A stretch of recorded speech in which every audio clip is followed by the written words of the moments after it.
Assalamualaikum warahmatullahi wabarakatuh. Sahabat yang mulia, kajian Hati Selamat pada hari ini akan mengambil tema Hati Selamat Menembus Batas Langit. Siapa dan bagaimana untuk bisa meraihnya? Dialah Guru Agung Syekh Akbar Ibnu Arabi, seorang tokoh sofistik sepanjang zaman yang bisa dijadikan salah satu contoh sebagai panutan dalam meniti hati yang selamat. Pengalamannya dapat ia tulis dengan cermat, menunjukkan ketajaman akal sehatnya yang lebih dari yang lain. Dalam karya agung berjudul Futuhat Makkiyah.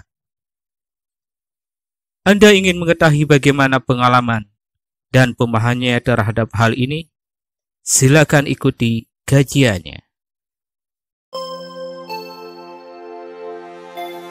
Assalamualaikum warahmatullahi wabarakatuh. Waalaikumsalam warahmatullahi wabarakatuh. Hamdan wa thana'an mutalazimaini lillahi azza wa jalla.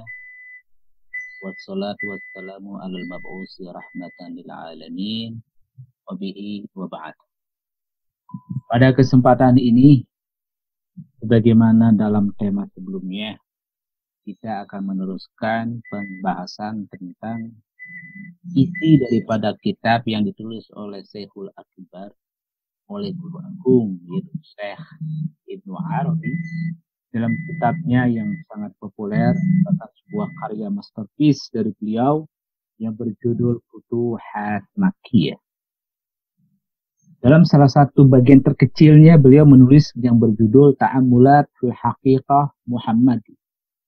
Artinya refleksi terhadap pemahaman eksistensi Muhammad atau hakikat Muhammad.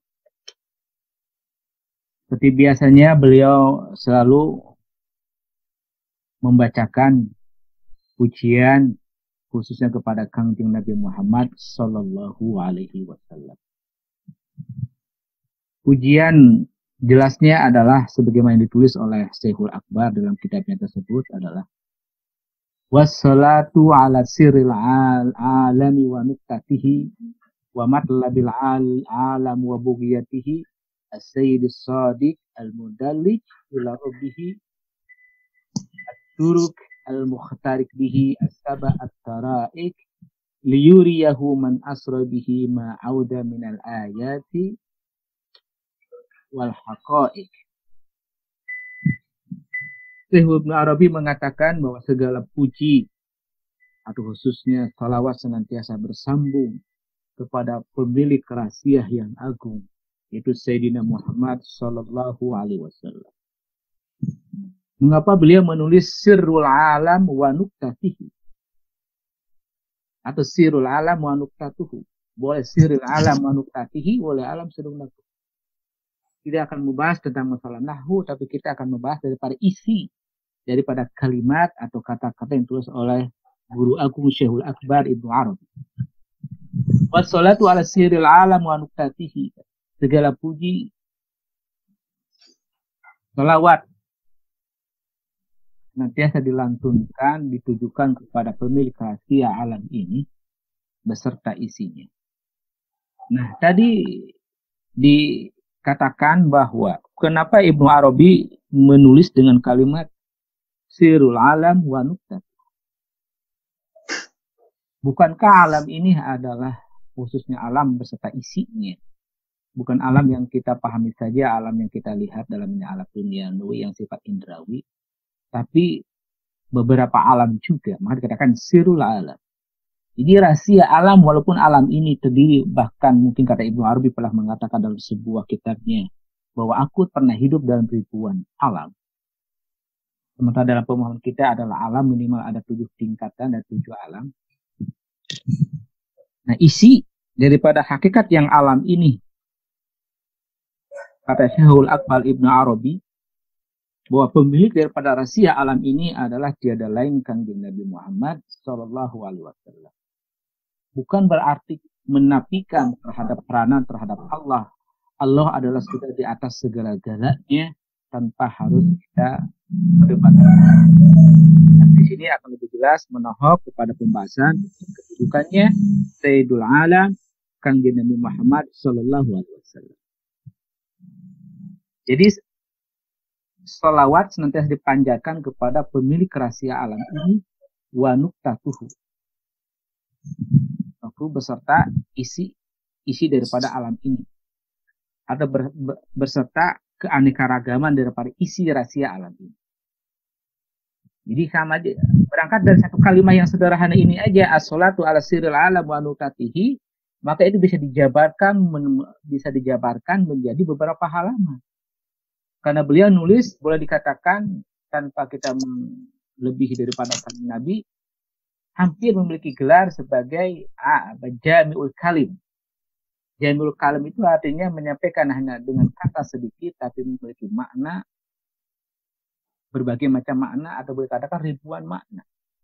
Maka sirul alam wa nuktatuhu, rahasia alam ini. Jadi sekalipun alam yang sebagaimana dikatakan oleh Ibnu Arabi itu bahwa aku pernah hidup di ribuan alam, tapi inti daripada rahasia alam ini adalah yaitu rahasia Sayyidina Kangjeng Nabi Muhammad Sallallahu Alaihi Wasallam.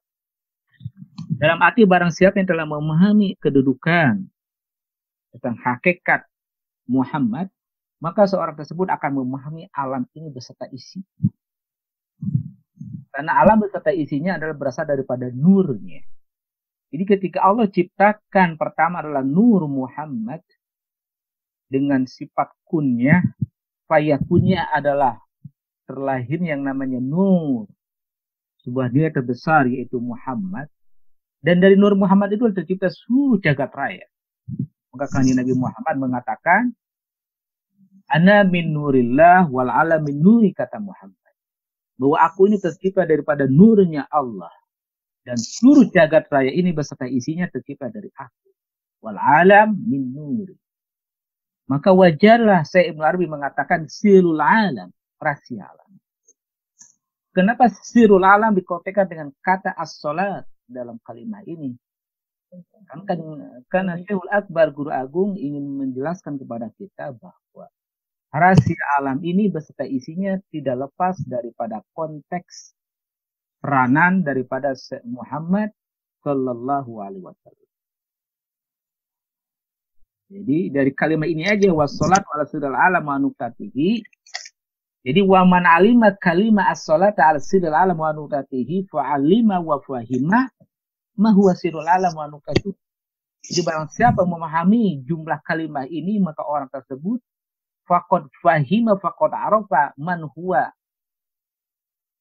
sahibu sirril alam. Maka orang tersebut akan memahami siapakah pemilik rahasia alam beserta itu.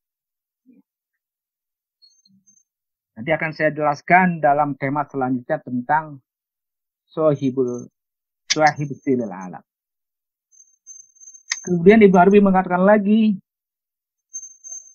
wa matlabil alam wa bughyatih. Matlab itu berasal daripada kata tolaba. Di sini menunjukkan kepada ismul makan, jadi kata benda yang menunjukkan kepada tempat. Begitu juga buat Ibnu Arabi selalu memuji juga. Mengapa memuji juga kepada pemilik matlabul alam, pemilik tempat alam ini? Wa bughyatuhu, dan tujuannya. Jadi Kanjeng Nabi Muhammad bukan sekedar pemilik sahib sirril alam, bukan sekedar pemilik rahasia daripada alam ini, tapi beliau juga dikatakan sebagai wa matlab alam. Matlab itu tempat pencaharian alam, tempat kedudukan alam ini. Wa bughyatuhu beserta tujuan. Jelas.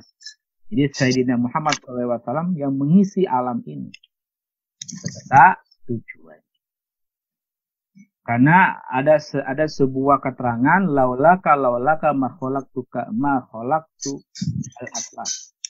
Wahai Muhammad, kami tidak akan menciptakan alam ini kecuali hanya engkau. Laulaka, kaulah bukan engkau, ma khalaqtu al-atlaq.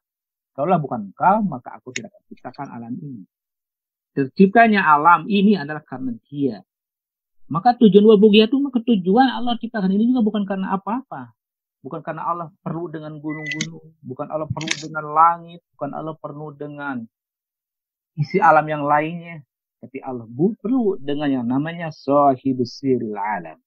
Itu pemilik rahasia alam ini. Maka wabugiyatu tujuan. Jadi tujuannya harus mengetahui Allah menciptakan yang namanya alam ini.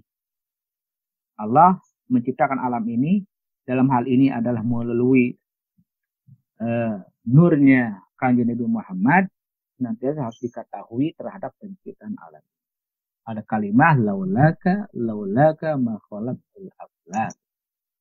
Kalau bukan engkau wahai Muhammad, maka aku tidak akan ciptakan yang namanya alam jagat raya. Nah, dari dua kalimah ini, sirul alam wa nukatuhu dan wa matlabul alam wa bugiyatuhu, akan kita jelaskan satu persatu secara rinci. Semoga dalam pertemuan yang sederhana ini bisa kita buka sedikit demi sedikit.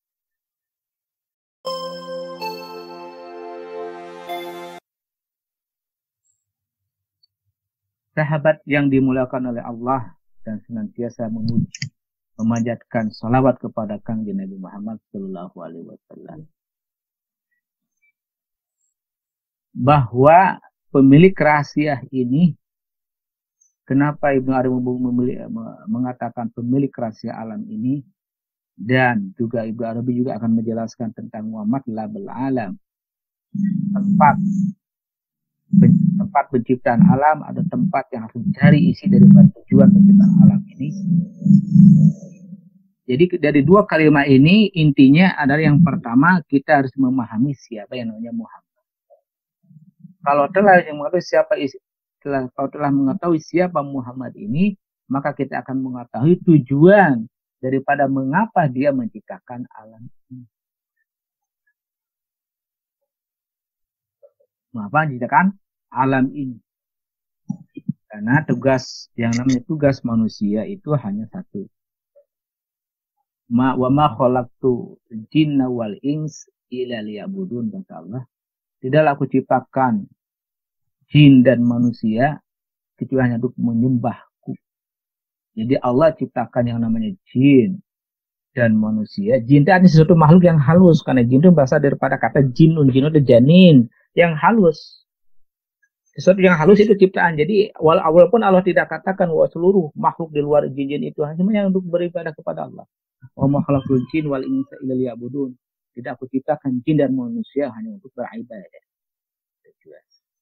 Nah, tujuan daripada Kanjeng Nabi Muhammad menciptakan alam ini untuk mengenal sebagai alam ini adalah sebagai tempat kehidupan. Tempat kehidupan khususnya bagi manusia dan jin. Kenapa harus ada tempat kehidupan? Karena harus ada keberlangsungan. Jadi korelasi penciptaan Muhammad dan penciptaan alam ini terhadap agar panjang, agar bisa memanjang korelasi tentang kehidupan di alam ini. Kalau sudah panjang korelasi terhadap alam ini, maka akan panjang juga cerita tentang kedudukan daripada Allah Subhanahu wa Ta'ala. Karena Allah punya tujuan cuma satu, ciptakan manusia dan jin itu hanya untuk mengenalnya. Jadi bagaimana bisa mengenalnya? Karena ketika Allah sendiri tidak ada yang mengenalnya, maka harus ada yang mengenalnya, maka Allah ciptakan yang namanya manusia. Maka dibilang kuntu kanzan makhfiyan fa'arutu an u'rafa khalaqul khalqa, kata Allah. Maka aku ini sebagai perbendaharaan yang terbesar. Karena aku ini ingin dikenal, maka aku ciptakan manusia, termasuk ciptakan jin. Jadi alam ini adalah berarti sebagai tempat, kalau berkata sederhana, tempat melangsungkan pengenalan kepada Allah agar panjang tentang cerita kehidupan daripada pengenalan yang namanya kepada kamu. Kemudian dikatakan lagi as-said as-sadiq, dijelaskan as-saidi as-sadiq, kan wassalatu ala sirril alam wa nuqtai wa matlabil alam wa bughyati as-saidi as-sadiq. As-said ini menunjukkan kepada namanya as-saidu Muhammad as-sadiq. As-said ini dalam bahasa Arab sering diartikan maknanya, kalau dalam bahasa Indonesia bapak, saudara, atau yang terhormat, atau yang termulia, sebenarnya pakai katanya sayyid. Jadi kepada Kanjeng Nabi Muhammad siapa? As-Shadiq, yang maha benar. yang memiliki kebenaran, dapat dipercaya as-shadiq. Kenapa Kanjeng Nabi Muhammad gelar as-shadiq? Karena beliau dapat dipercaya tidak pernah berbohong. As-shadiq itu adalah karena sebab daripada as-shadiq itulah salah satu sifat yang dimiliki oleh Kanjeng Nabi Muhammad SAW, dan salah satu sifat inilah yang menandai terhadap salah satu sifat ciri-ciri daripada kerasulan Kanjeng Nabi Muhammad SAW. Kemudian lagi mengatakan al-mudallij ila rabbihi at-tariq. Al-mudallij, mudallij artinya itu ideologi sebuah artinya sebagai pegangan, tuntunan ila rabbihi. Jadi tuntunan untuk memahami siapa yang memeliharanya, al-mudallij ila rabbihi. Jadi as-salatu 'alal mudallij ila rabbihi. Jadi kalimatnya sebenarnya was-salatu 'alal mudallij ila rabbihi. Artinya Ibnu Arabi mengatakan bahwa sholawat juga senantiasa disampaikan kepada ideolog, kalau berkata dalam bahasa sekarang ideolog tentang penghambaan manusia kepada Sang Maha Hidup ini. Ya digelar sebagai al-mudallij ila rabbihi. Mudallij ideolog artinya ideolog. Jadi Muhammad sebagai seorang ideolog dalam apa? Dalam memahami terhadap siapa pemeliharanya, Rabbnya. Rabb itu yang memelihara terhadap eksistensi kedudukan Nabi Muhammad Sallallahu Alaihi Wasallam. Jadi sahabat semuanya, sampai sini bisa kita pahami bahwa satu, ini akan saya ulang-ulang, bahwa Kanjeng Nabi Muhammad itu sebagai pemilik rasa daripada alam ini. Yang kedua juga bahwasanya Ibnu Arabi ingin menerangkan bahwasanya tujuan daripada penciptaan alam ini juga harus dikenal oleh yang namanya oleh manusia. Yang ketiga, bahwa Kanjeng Nabi Muhammad itu merupakan as-sayyid as-shadiq. Seperti itu seseorang yang dapat dipercaya. Kemudian juga Ibnu Arabi senantiasa juga al-mudallij ila rabbi. Jadi keempat, mudallij ila rabbihi. Di saking agungnya ketika posisinya sebagai Kanjeng Nabi Muhammad sangat agung dalam pandangan beliau, maka beliau mengatakan, sampai berani mengatakan al-mudallij ila rabbihi. Jadi seorang ideolog dalam memahami terhadap sang pemelihara. Jadi kalau kita ingin memahami Rabb, ya harus pahamilah yang namanya Muhammad. Nah hari ini kalaulah kita sudah tidak lagi, sudah jauh masanya, sekitar 1500 tahun lebih kita terpisah dengan sang mudallij ila rabbi, seorang ideolog tentang ketuhanan, maka kepada siapa paling terdekat pada hatinya yang bisa diketahui oleh mata cindera mata Allah kita hari ini adalah dengan para guru-guru yang menerangkan, yang punya kualifikasi terhadap pemahaman eksistensi Muhammad al-Mu'ila Rabbihi. Kemudian al-mukhtarik bihi asaba at-taraik, artinya wassalatu al-mukhtariki bihi asabi at-taraik, mukhtarik yang menembus. Sama juga ini berarti selalu memuji juga kepada Kanjeng Nabi Muhammad, bahwasanya kita harus senantiasa bersolawat. Kenapa? Karena Kanjeng Nabi Muhammad tadi selain yang 4 tadi itu sebagai keempat, bahwa Kanjeng Nabi Muhammad itu sebagai al-mukhtarik. Beliau sebagai penembus terhadap langit ketujuh. Nah, kalimat al-mukhtarik bihi asaba at-taraik ini masuk dalam cerita tentang Isra dan Mi'raj. Maka kalimat selanjutnya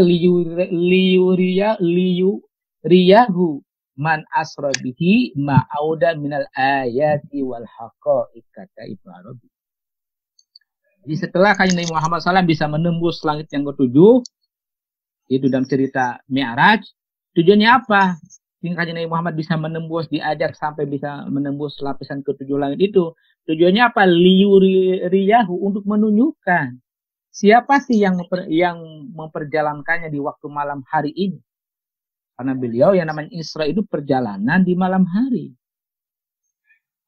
Jadi tegas dari kalimat Isra itu berjalan di malam hari. Dan malam hari itu untuk siapa? Untuk apa? Kanjeng Nabi berjalan di malam hari untuk siapa? Untuk ketemu yang namanya Rabb, sang pemeliharanya. Maka bagi kita, khususnya bagi orang, para santri atau para salik atau para thalib atau para murid yang ingin menemui yang namanya Rabb, pemeliharanya, ya berjalan di malam hari.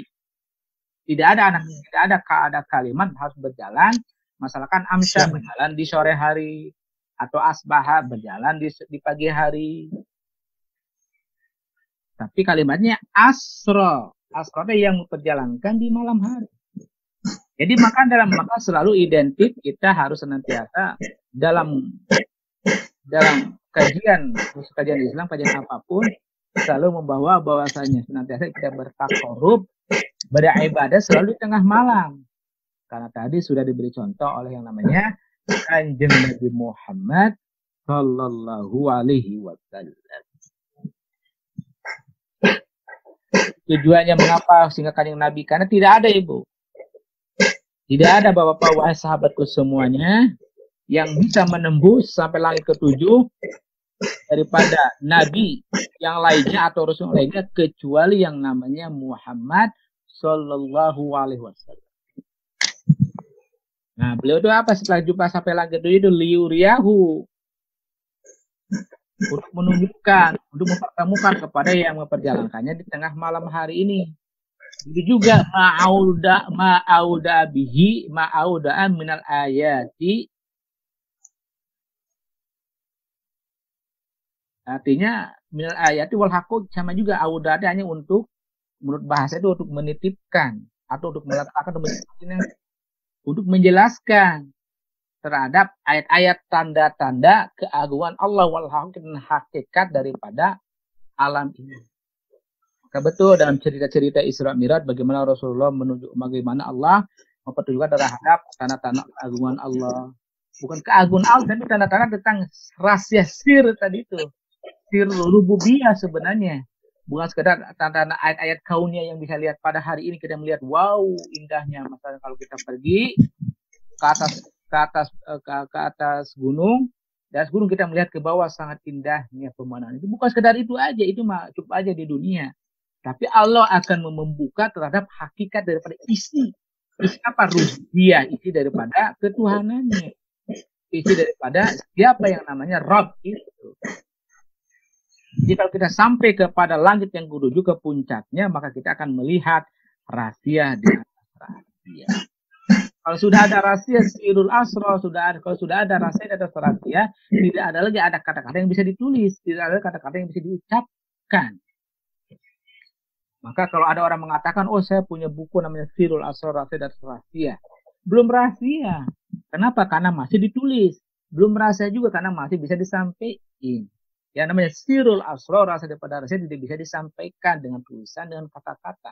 Tapi dengan apa yang bisa disampaikan? Hanya dengan rasa.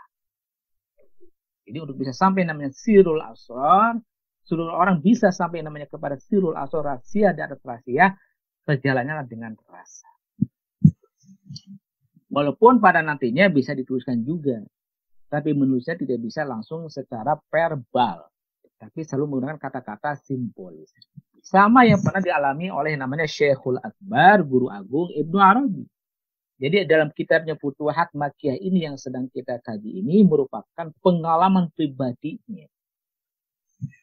Maka beliau menuliskan juga dengan tulisan simbol-simbol. Tidak langsung menuliskan secara verbal, langsung letter-letter, mengatakan A atau mengatakan Z. Tapi dengan selalu memakai kata isyarat, selalu mengatakan simbol. Maka di sini bagi orang sedang berjalan dalam perjalanan Tuhan ini harus memahami dengan yang namanya isyarat, dengan namanya simbol. Kemudian dia mendengarkan fima abda minal khalaik. Begitu juga Allah ingin menunjukkan terhadap kajian Nabi Muhammad terhadap kreativitas penciptaan yang namanya ciptaan di luar yang namanya Nur Muhammad. Karena abda itu artinya kreatif, maka ada kata ibda. Kalau ibda itu artinya kreatif, maka katanya abda minal khalaik. Jadi bagaimana kreativitasnya sang pemilik hidup ini dalam berkreativitas menciptakan seluruh yang namanya ayat-ayat termasuk isinya. Artinya kajian Nabi Muhammad diajari sebuah teknik atau jukrak dan juknisnya bagaimana menciptakan yang namanya khalaik. Ada jukrak juknisnya abda minal khalaik. Maka ada katanya abda minal khalaik. Adapun kita ingin mengetahui secara rinci terhadap kreativitas penciptaan ini ya harus mengajinya. Karena tidak bisa disampaikan 1 hari 2 hari, tapi bisa bertahun-tahun. Karena beliau mengatakan lagi alladzi sahatuhu inda insyai hadhil khutbah. Itu kata Ibnu Arabi. Alladzi syahatuhu inda insyai hadhil khutbah, kata Ibnu Arabi. Ada beliau ini merasakan, mengalami bagaimana perjalanan yang namanya Isra dan Mi'raj. Seperti yang Kanjeng Nabi Muhammad artinya mengalami. Walaupun tidak sama, artinya minimal beliau di bawah Kanjeng Nabi Muhammad itu mengalami sebuah ekstasi, sebuah zazab, sebuah lebur. Beliau namanya fana, masuk dalam kumparan ruhani dalam perjalanan namanya Isra dan Mi'raj, mengalami itu. Di apa yang dialami oleh Kanjeng Nabi Muhammad, secara langsung beliau juga namanya syahadu, katanya aku menyaksikannya. Hal itu ketika aku menulis ini. Jadi beliau ketika menulis kalimat-kalimat dari awal sampai ke kata minal khalaik ini, beliau ini sedang langsung mengalami sebuah musyahadah, sebuah pandangan terhadap yang namanya Isra. Jadi perjalanan ruhani. Maka tulisan dalam Futuhat Makkiyah ini merupakan pengalamannya langsung. Maka wajar ada orang mengatakan bahwa Ibnu Arabi ini memegang filsafatnya filsafat pripatetik. Pripaten sifatnya pribadi karena menyampaikan. Cuman keahlian beliau ini adalah menulisnya ini dengan musim ini kejagoan piawai dalam menulis pengalaman pribadi, tapi bisa ditulis dalam bahasa-bahasa yang sifatnya itu metafora dan bahasa simbolis. Maka diperlukan juga orang yang harus berjalan dalam wilayah ini. Maka kitab Futuhat Makkiyah ini tidak bisa dipahami secara verbalis, tapi bisa dipahami bagi orang-orang yang langsung mengadakan perjalanannya. Jadi tanpa mengadakan perjalanan spiritual, rohani, tidak akan bisa memahami yang namanya isi kitab, yang namanya isi kitab Futuhat Makkiyah.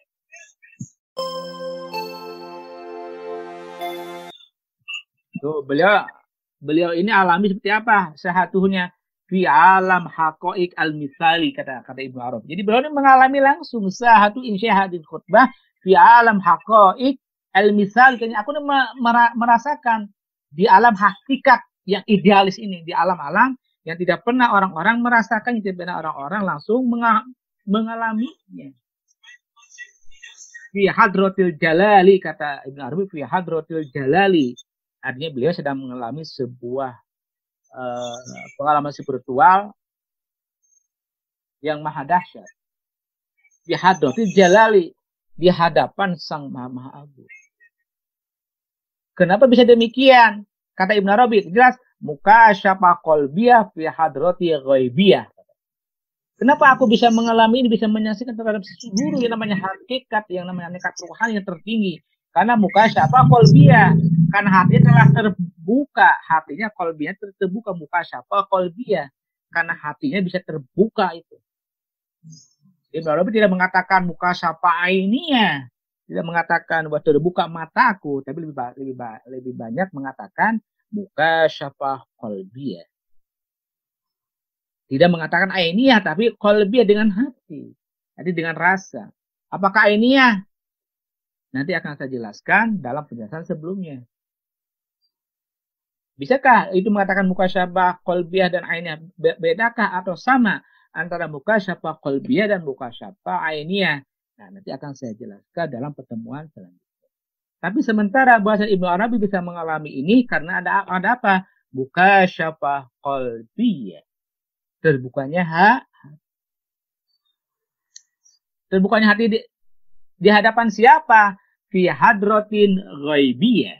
Jadi aku terbuka hatiku di hadapan siapa? Hadrah ghaibiyah. Di Sang Maha yang gaib, itu Sang Maha yang gaib.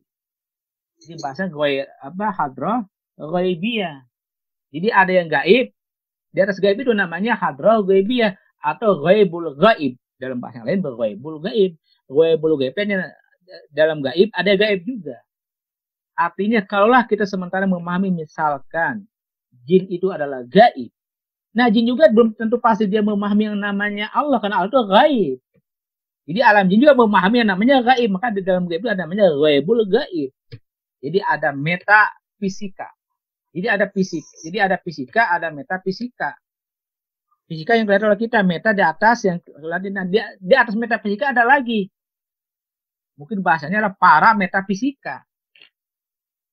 Jadi ada fisik, ya badan kita ini fisik. Di luar badan kita ini adalah fisik, bahkan ada ilmu fisika. Ilmu fisika ilmu yang sifatnya saintis yang bisa dilihatkan. Nah, di atas fisika ada namanya metafisika.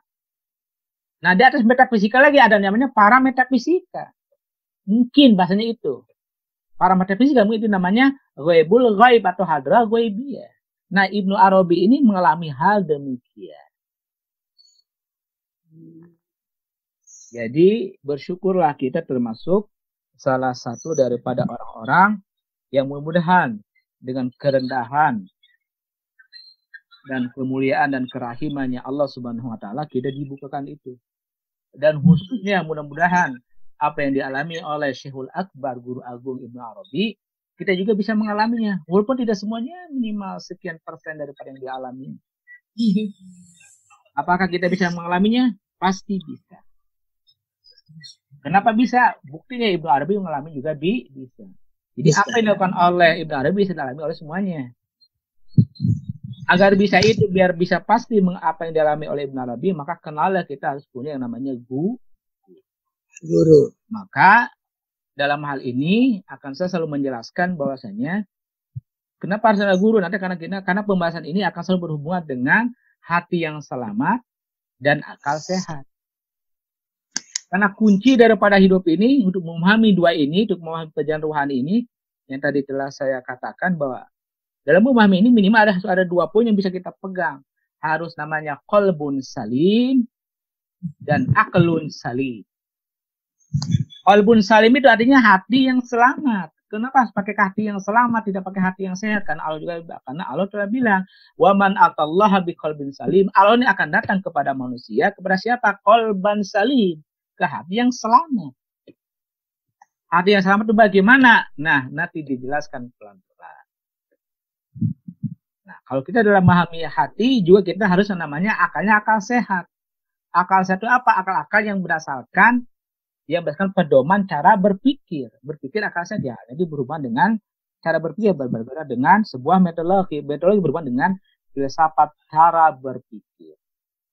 Artinya sederhananya setelah kita memahami sesuatu kita alami melalui hati yang salim, baru kita bisa merasionalisasinya. Artinya kita bisa membuktikannya itu, membahasakannya itu dengan akal yang sehat. Nah, dalam diri Ibnu Arabi itu terhadap 2 itu, baik qalbun salim maupun akal sehat. Hatinya mukasyafah beliau. Hatinya terbuka, mukasyafah qalbiyah. Aklnya juga salim. Akal, artinya pemikiran Ibnu Arabi dahsyat. Beliau bisa merasionalisasi, bisa menuliskan terhadap pengalamannya. Nah, keahlian ini tidak semua bisa dimiliki oleh semua orang. Maka para ahli tasawuf, para ahli filosof, sampai hari ini mengatakan bahwa belum ada yang menandingi yang namanya kitab Futuhat Makkiyah. Karena sebuah pengalaman sifatnya privat bisa ditulis secara rasional. Bisa dibahasakan dengan secara simbolik. Mungkin itu yang bisa saya sampaikan para sahabat semuanya. Semoga apa yang kita pahami pada hari ini, semoga bisa dipahami dengan jelas. Dan khususnya semoga kita minta kepada Allah Subhanahu wa taala, semoga salah satu kelebihan yang diberikan oleh Ibnu Arabi bisa menurun kepada kita semua.